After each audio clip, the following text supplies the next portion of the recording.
Ngapunten para yai, kula angsal ijazah pausan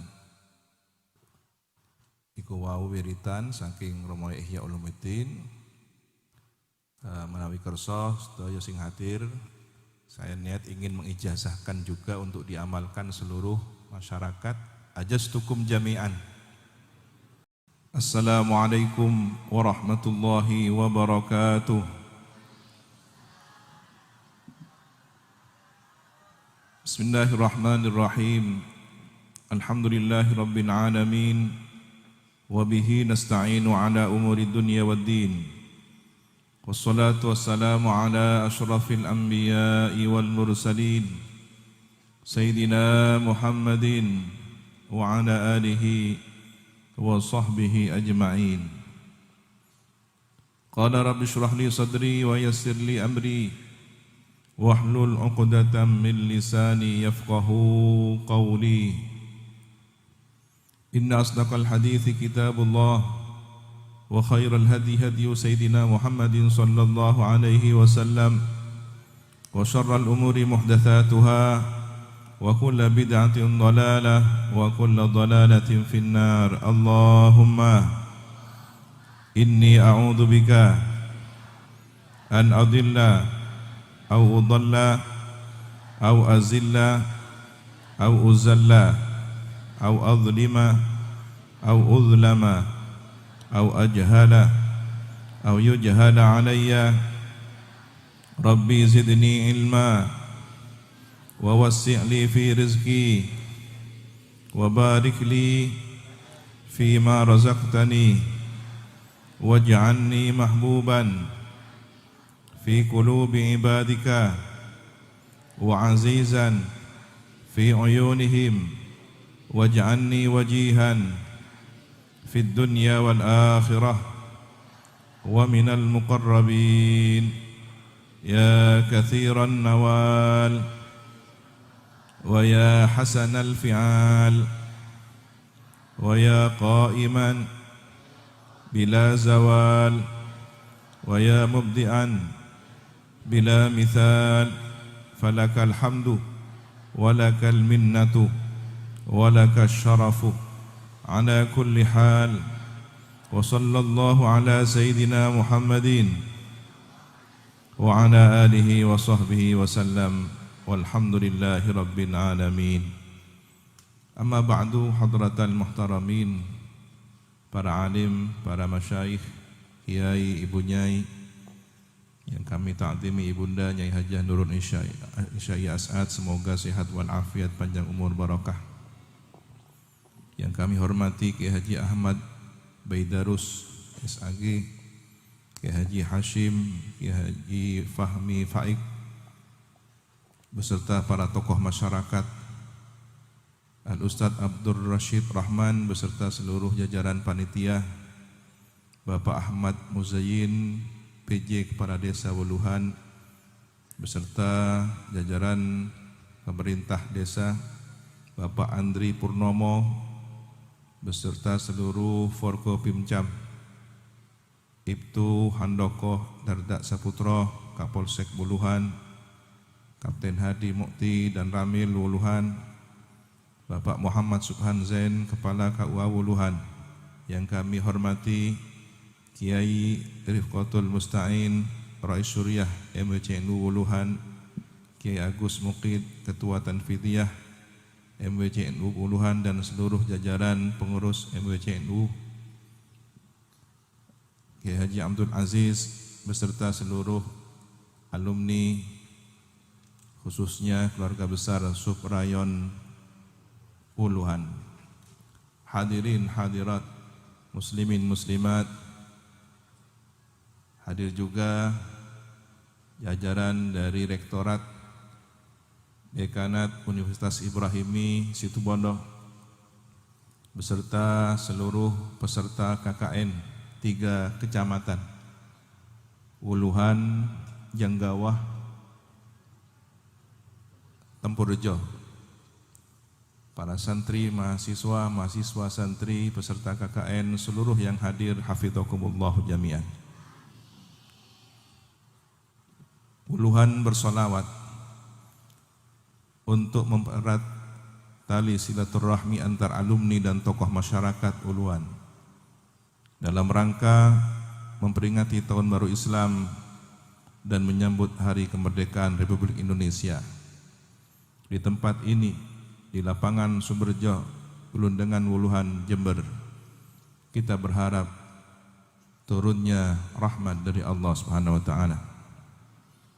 Sebelum lebih lanjut, saya ingin ada perwakilan dari peserta KKN untuk menyerahkan laporan LPG dari kegiatan yang sudah berlangsung dan akan berlangsung. Silahkan dari panitia. Teman-teman, kamu harus segera mengajukan permohonan untuk limit pinjaman 30 juta. Tidak ada Uluan dalam rangka memperingati Tahun Baru Islam dan menyambut Hari Kemerdekaan Republik Indonesia. Di tempat ini, di lapangan Sumberjo, Bulundengan Wuluhan, Jember, kita berharap turunnya rahmat dari Allah Subhanahu wa taala. Sebelum lebih lanjut, saya ingin ada perwakilan dari peserta KKN untuk menyerahkan laporan LPG dari kegiatan yang sudah berlangsung dan akan berlangsung. Silahkan dari panitia KKN untuk menjemput secara simbolis sebagai bentuk laporan monitoring yang disertakan dengan kegiatan malam hari ini.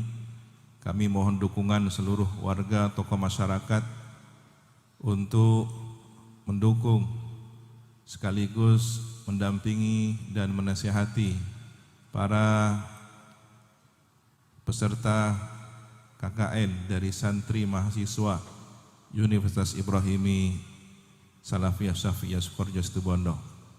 Dan kepada seluruh pihak kami menyampaikan rasa terima kasih yang tertinggi.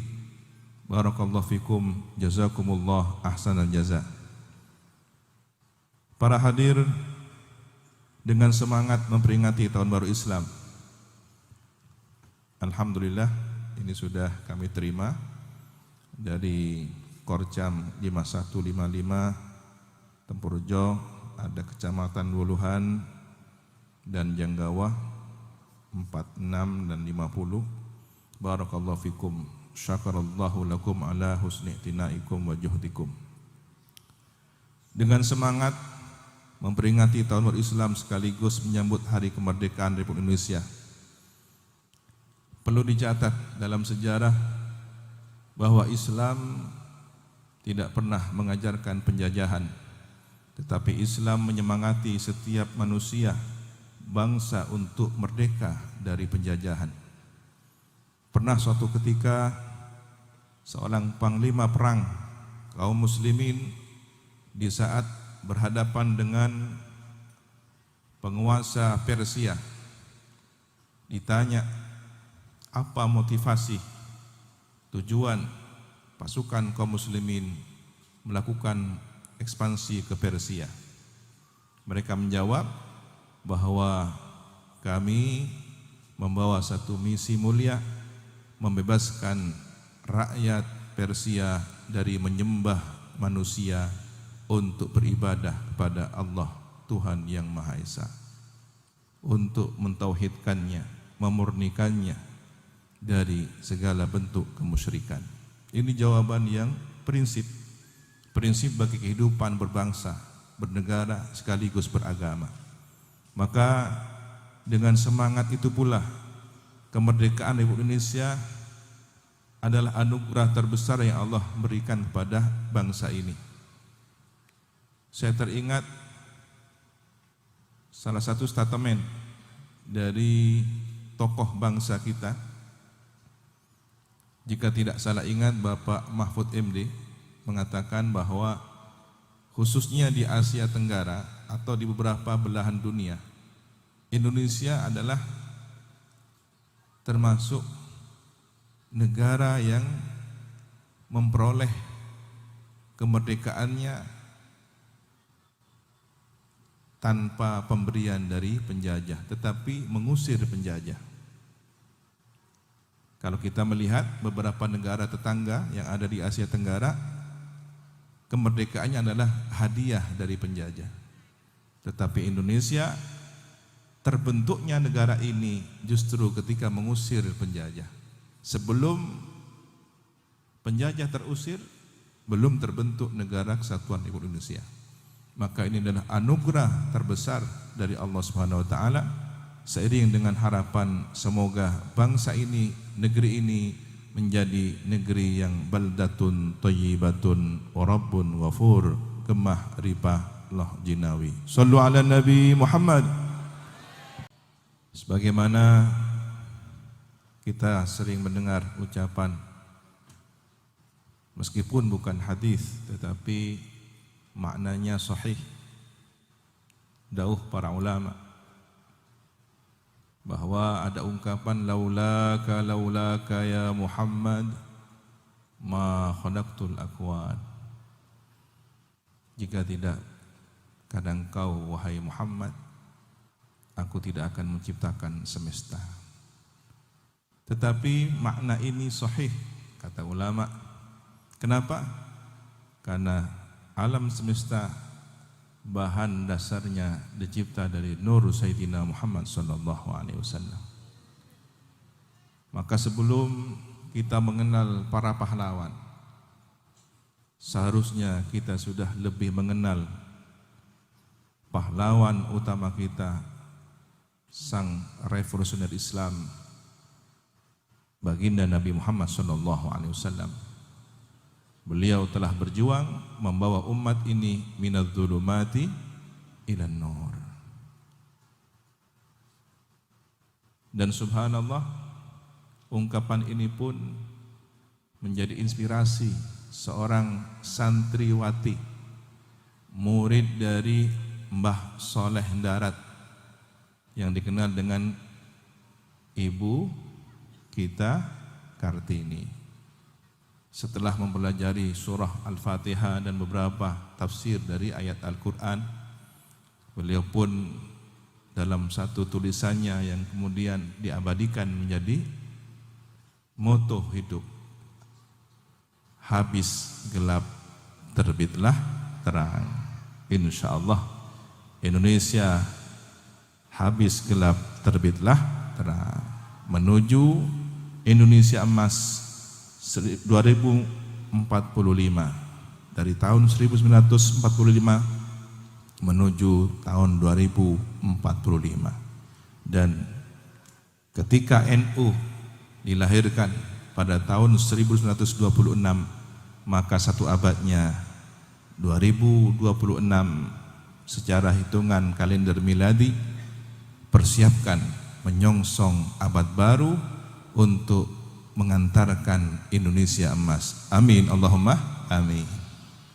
Ini juga sekaligus menyemangati para pengurus Nahdlatul Ulama, kita tetap istiqomah meskipun berbagai ujian, badai, cobaan menghantam, framing dan upaya-upaya mencitrakan buruk Jam'iyah yang kita cintai ini. Semoga senantiasa dijaga oleh Allah Subhanahu wa taala, para pengurusnya ikhlas, istiqomah, dan tak lupa para santri-santri alumni. Kita mengenal sosok pahlawan kita. Sebelum beliau diberi gelar pahlawan nasional, sejatinya beliau adalah pahlawan bagi bangsa ini, pahlawan bagi agama, pahlawan bagi para santri, keluarga, dan masyarakat serta simpatisannya. Hadrat almarhum Kiai As'ad Syamsul Arifin, mungkin di antara alumni Wuluhan ini ada yang mondok di tahun 84 ya, Ustaz Ghazali 84. Alhamdulillah, teringat ada satu peristiwa kecil tapi bernilai besar. Para yai, saya ingin sedikit bercerita. Ini juga ada disaksikan pengurus Majelis Wakil Cabang NU Wuluhan. Suatu ketika Yai As'ad menjumpai seorang santri sopir truk. Di pesantren ada pengkhidmat yang menyopir bagian kendaraan pesantren. Waktu itu bulan Agustus menjelang peringatan hari ulang tahun kemerdekaan. Beliau sering mengontrol pesantren. Kadang berjalan, kadang menggunakan mobil mini beliau dengan sopirnya yang istiqomah, almarhum Ustadz Aziz. Nah, kemudian tak sengaja beliau melihat ada seorang sopir santri itu ngelap membersihkan truk.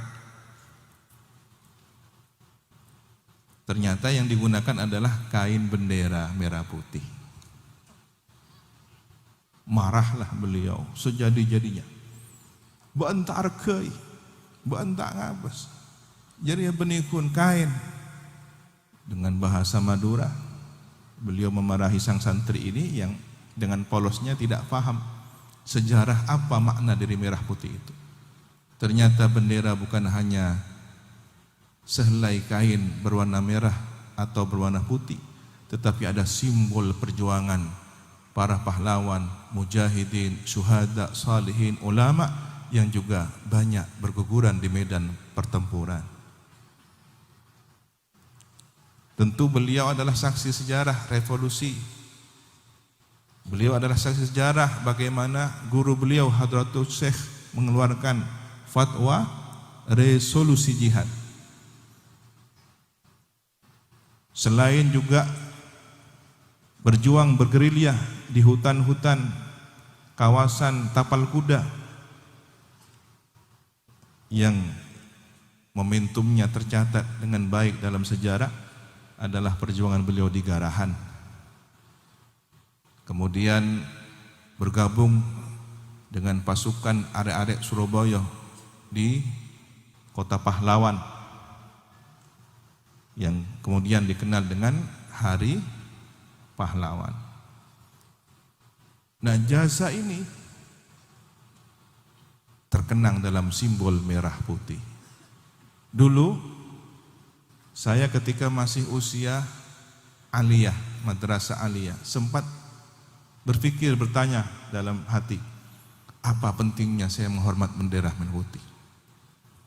Bahkan terpengaruh oleh beberapa orang, hati-hati menghormat bendera merah putih. Itu bagaimana hukumnya? Sampai dianalisa hukum menghormat merah putih. Tetapi ketika memahami sejarah dan mengingat bagaimana Kiai As'ad marah, merah putih dijadikan lap kendaraan, bukan hanya sehelai kain, tetapi ada simbol perjuangan para ulama, syuhada, salihin.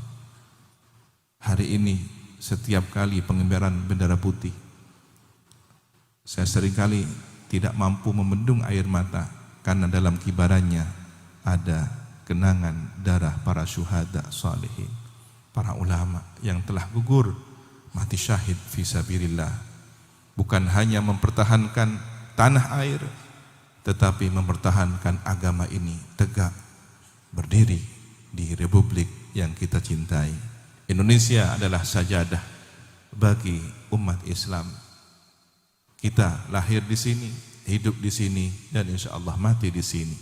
Maka membelanya, menjaganya adalah bagian amanah tanggung jawab kita semua umat Islam sebagai bentuk mensyukuri kemerdekaan. Para hadir, para kiai kita ini sering di antara mereka adalah orang-orang yang tersembunyi.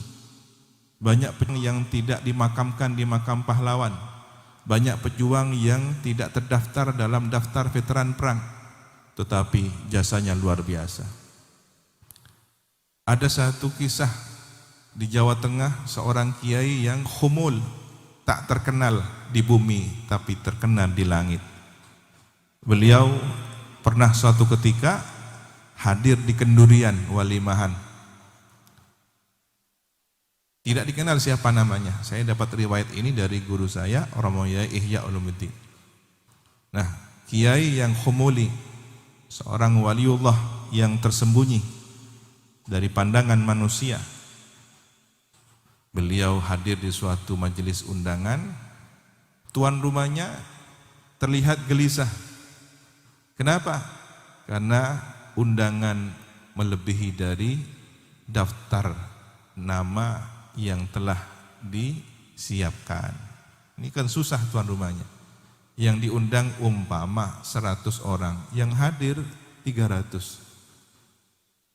Dek remah berkata si 200, posang tuan rumah. Maka terlihat ekspresi wajah, raut wajah tuan rumah yang susah, khawatir, malu, dipermalukan. Maka kemudian kiai yang khumuli ini berbisik, apa? Kenapa terlihat susah?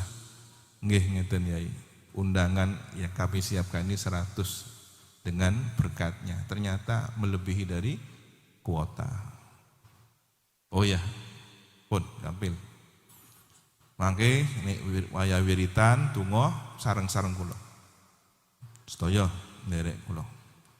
Maka kemudian ketika selesai tahlil dan doa, ternyata ada doa tambahan dengan bahasa Jawa yang ngokoh, terkesan kasar, tapi ternyata ini adalah tembus sebagai doa munajat seorang hamba pilihannya kepada Rabbul Alamin. Beliau pun membimbing seluruh jamaah, Allahumma ya Rabbana cukupono loberono berasake duwitake kanggo ngaji lungo haji barokai nabi wali. Ternyata sir rahasia dari doa ini adalah barokai nabi wali. Tawassul kepada orang-orang saleh, inilah pintu dari pintu keberkahan, pintu dari mustajabnya doa. Shallu ala Nabi Muhammad. Ngapunten para yai, kula angsal ijazah pausan iku wau wiritan saking Romo Ihya Ulumuddin menawi kersa sedaya sing hadir, saya niat ingin mengijazahkan juga untuk diamalkan seluruh masyarakat. Ajastukum jami'an. Salah satu bukti bahwa amalan ini mujarrab, termasuk yang teruji testimoni dari beberapa pengamal ketika krisis ekonomi pada tahun 99, pada saat reformasi terjadi banyak kelangkaan, terutama kelangkaan sembako.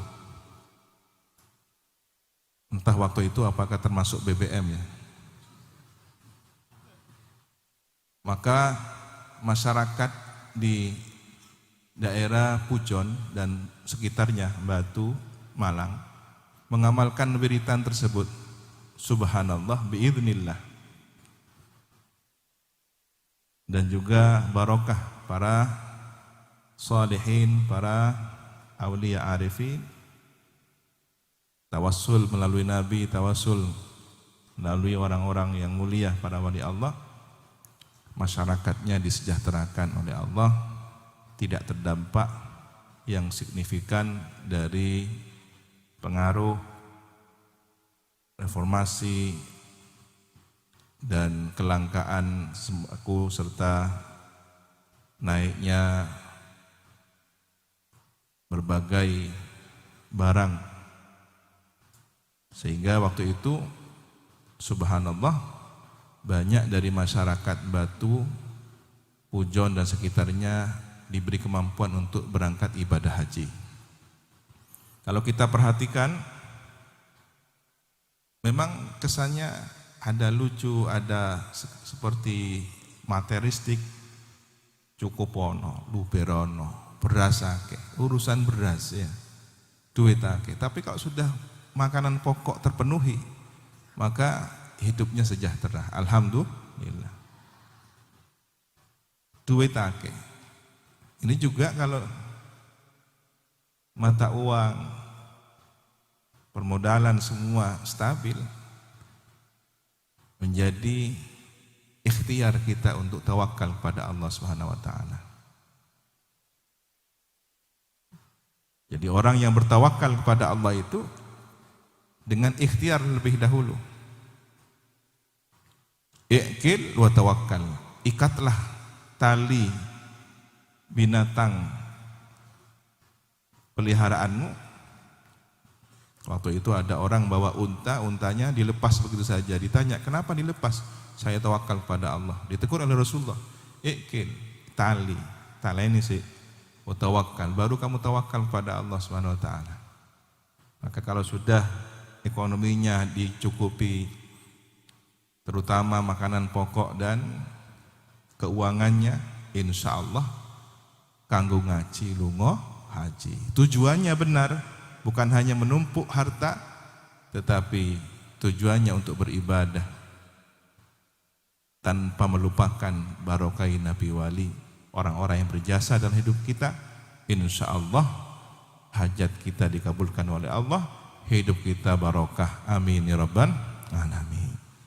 Innamal a'mal binniyat. Untuk itu marilah menjelang peringatan Maulid Nabi beberapa bulan ke depan ini, kami mengajak seluruh masyarakat untuk memperbanyak sholawat apapun pada baginda Nabi Muhammad SAW, minimal dengan redaksi yang cukup singkat, minimal sallallahu ala Nabi Muhammad atau yang lainnya. Kalau bisa setiap hari 1000 kali, yang pahalanya kita hadiahkan untuk baginda Nabi Muhammad SAW, bukan karena beliau butuh, tapi kitalah sebenarnya yang butuh. Aliran barokah, aliran syafaat beliau, kita yang membutuhkannya. Kemudian ditambah dengan pembacaan surah As-Sajdah setiap hari 1 kali. Semoga Maulid Agung tahun ini kita diberi kemampuan untuk berikhtiar menghormat baginda Nabi dan mengundang beliau agar nadrahnya, perhatiannya, pandangan kasih sayangnya kepada kita semua. Amin ya rabbal alamin. Marilah kita berzikir basmalah, dilanjutkan mahallul qiyam. Di saat kita berzikir basmalah, kita bergandeng tangan. Ada 3 permohonan pada saat berzikir. Mohon pada Allah Subhanahu wa taala semoga dosa-dosa kita diampuni. Dosa yang tampak terlihat, dosa-dosa zahir maupun dosa yang tidak tampak terlihat, dosa-dosa batin kita. Yang kedua, kita mohon semoga hajat kita, hajat duniawi ukhrawi dikabulkan oleh Allah. Dan yang ketiga, semoga kita sehat walafiat. Di saat mahallul qiyam nanti, hadirkanlah dalam suasana batin kita, pejamkan mata, kita niat sowan menghaturkan hadiah bacaan shalawat kita untuk baginda Nabi Muhammad SAW. Semoga mendapatkan sambutan yang terbaik dari beliau. Kemudian semoga kita diaku sebagai umatnya dan mendapatkan syafaat, terutama kelak yaumul qiyamah, di padang mahsyar, di hari kiamat nanti.